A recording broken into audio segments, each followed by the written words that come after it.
बिस्मिल्लाहिर्रहमानिर्रहीम। अस्सलाम वालेकुम मेरे प्यारे प्यारे मेंबर्स।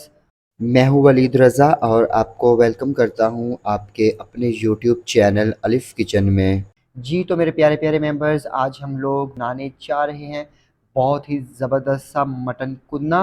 और ये बनाना बहुत ही ज़्यादा आसान है और इसको हम बहुत ही कम इंग्रेडिएंट्स के साथ बनाएंगे जो कि यूजुअली हमारे घरों में मौजूद होते हैं।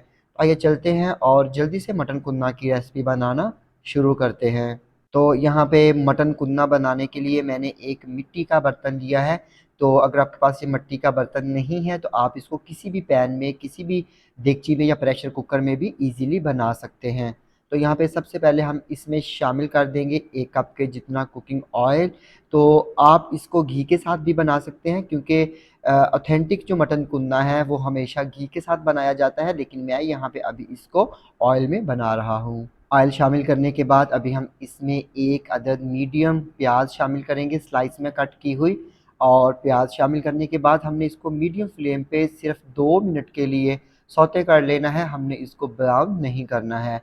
तो अगर आप चैनल पे नए हैं तो जल्दी से चैनल को सब्सक्राइब कर लीजिए और बेल आइकन को प्रेस करना मत भूलिएगा ताकि हमारी जितनी भी लेटेस्ट रेसिपीज़ हैं वो सबसे पहले आपको देखने को मिलें। तो ये देखिए जी, यहाँ पे प्याज हमारा सौते हो चुका है। देखिए हमने इसको इतना ही कुक करना है, फ्राई करना है। और अभी यहाँ पे हम इसमें शामिल कर देंगे 1 किलो के जितना मटन। तो मैं यहाँ पे इसको मटन में बना रहा हूँ, आप इसको बीफ में भी बना सकते हैं, आप इसको चिकन में भी बना सकते हैं। और इसके साथ ही यहाँ पे हम इसमें शामिल करेंगे 1 खाने का चम्मच या हस्बे ज़रूरत नमक, और 1 खाने का चम्मच अदरक का पेस्ट और 1 खाने का चम्मच लहसुन का पेस्ट शामिल करेंगे। और यहाँ पे इन तमाम चीज़ों को हमने 5 मिनट के लिए फ्राई कर लेना है मीडियम फ्लेम पे, ताकि गोश्त का जो कलर है वो थोड़ा सा चेंज हो जाए। तो यहाँ पे हम इसको 5 मिनट के लिए गोश्त को फ्राई कर लेते हैं और मिलते हैं फिर आपसे 5 मिनट के बाद। तो ये देखिए जी, यहाँ पे हमने गोश्त को, मटन को अच्छी तरह से 5 मिनट के लिए फ्राई कर लिया है और देखिए इसका जो कलर है वो भी थोड़ा सा चेंज हो चुका है। अभी यहाँ पे हम इसमें शामिल करेंगे 1 खाने का चम्मच या हस्बे ज़रूरत लाल मिर्च का पाउडर, आधी चाय का चम्मच हल्दी पाउडर, 1 खाने का चम्मच धनिया पाउडर शामिल करेंगे, 2 चाय के चम्मच मोटा कूटा हुआ सफ़ेद ज़ीरा शामिल करेंगे और 1 खाने का चम्मच हम इसमें काला ज़ीरा शामिल करेंगे। बेसिकली जो कुन्ने का टेस्ट है वो काले ज़ीरे की वजह से ही डिफरेंट होता है, इसलिए ये इसमें शामिल करना बहुत ही ज़्यादा ज़रूरी है। और यहाँ पे 2 खाने के चम्मच के जितना हम इसमें पानी शामिल करके इनकी अच्छे से भुनाई करेंगे 10 मिनट के लिए। जितनी अच्छी तरह से आप इसकी भुनाई करेंगे कुन्ने का उतना ही ज़्यादा अच्छा टेस्ट आएगा। तो यहाँ पे हम इन तमाम मसाला जात को 10 मिनट के लिए कुक कर लेते हैं और मिलते हैं फिर आपसे 10 मिनट के बाद। तो ये देखिए जी, यहाँ पे हमने गोश्त को मसाला जात शामिल करने के बाद 10 मिनट के लिए अच्छी तरह से भून लिया है। मसाले हमारे बहुत अच्छी तरह से कुक हो चुके हैं। अभी यहाँ पे हम इसमें शामिल करेंगे पानी। तो मैंने जो है यहाँ पे 2 लीटर के जितना इसमें पानी शामिल करना है, क्योंकि ये गोश्त है जो मैं इस्तेमाल कर रहा हूँ इसमें थोड़ा सा ज़्यादा टाइम लिया है गलने में। तो इसलिए हमने इसमें 2.5 से 3 लीटर के जितना पानी लाजमी शामिल करना है। तो यहाँ पे पानी शामिल करने के बाद हमने इसको बिल्कुल हल्की फ्लेम पे, मीडियम लो फ्लेम पे 1.5 से 2 घंटे के लिए कुक होने देना है, ताकि हमारा जो मटन कुन्ना है वो अच्छे से कुक हो जाए। जितने भी हमने इसमें मसाला जात शामिल किए हैं उनका जो अरोमा है, फ्लेवर है, टेस्ट है वो भी निकल आए। और उसके अलावा जो हमारा गोश्त है वो भी अच्छे से गल जाए, टेंडर हो जाए। तो यहाँ पे हम इसको कुक होने देते हैं 1.5 से 2 घंटे के लिए और मिलते हैं फिर आपसे 2 घंटे के बाद।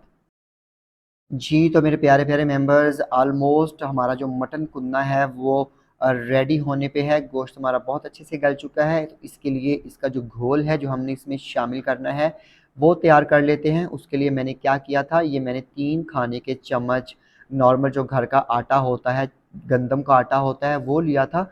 और उसको मैंने फ्राइंग पैन में डालकर मैंने 3 से 4 मिनट के लिए बिल्कुल लो फ्लेम पे अच्छी तरह से रोस्ट किया था। तो ये हमारे पास मौजूद है रोस्टेड फ्लावर, और ये हमने इसमें शामिल करना है। इसमें हम थोड़ा सा पानी शामिल करेंगे और इसको अच्छी तरह से हमने इसको मिक्स करना है और इसका एक पतला सा घोल तैयार कर लेना है। तो घोल जो है वो बहुत ज़्यादा गाढ़ा भी नहीं होना चाहिए और बहुत ज़्यादा पतला भी नहीं होना चाहिए। तो यहाँ पे ये देखिए जी, मटन कुनने में जाने के लिए हमारा जो आटे का घोल है वो बन के बिल्कुल रेडी है। इसको करते हैं साइड पे और चलते हैं मटर कुनने की तरफ। जी, तो मेरे प्यारे-प्यारे मेंबर्स, ये देखिए यहाँ पे अल्हम्दुलिल्लाह हमारा जो गोश्त है वो बहुत अच्छे से गल चुका है और इसमें मुझे पानी थोड़ा-सा और डालना पड़ा था, तो उसके लिए मैंने पानी को गरम करके फिर डाला था। अगर आपके साथ भी कभी ऐसी सिचुएशन आ जाए तो हमेशा पानी को गरम करके ऐड कीजिएगा। अगर आप ठंडा पानी ऐड करेंगे तो गोश्त जो है वो ठंडा गर्म हो जाएगा और फिर वो टेंडर नहीं होगा, गलेगा नहीं। और अभी यहाँ पे हम इसमें शामिल करेंगे 2 खाने के चम्मच के जितना मक्खन।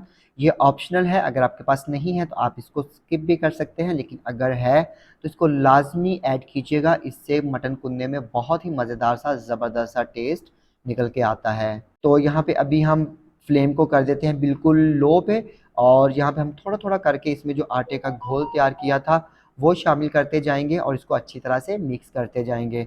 तो यहाँ पे ये आप पे डिपेंड करता है कि आपने कितना आटे का घोल इसमें शामिल करना है और जो इसकी ग्रेवी है, शोरबा है, वो आपने कितना गाढ़ा रखना है।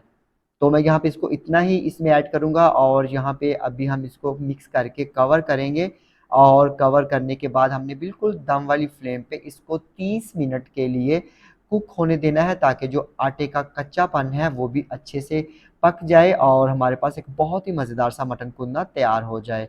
तो यहाँ पे अभी हम इसको पकने देते हैं बिल्कुल दम वाली फ्लेम पे और मिलते हैं आपसे आधे घंटे के बाद। तो ये देखिए जी, अल्हम्दुलिल्लाह, अल्हम्दुलिल्लाह, अल्हम्दुलिल्लाह हमारा मटन कुन्ना बहुत ही मज़ेदार सा बन के रेडी है। और ये देखिए, आप इसकी कंसिस्टेंसी चेक करें, मुझे यही इसकी कंसिस्टेंसी पसंद है, लेकिन अगर आप इसको मज़ीद गाढ़ा करना चाहते हैं तो आप जो आटे का घोल है वो ज़्यादा इसमें शामिल कर दीजिएगा। तो यहाँ पे हमारा मटन कुन्ना बन के रेडी है। अभी हम इसको डिश आउट करते हैं और दिखाते हैं आपको इसकी फाइनल लुक।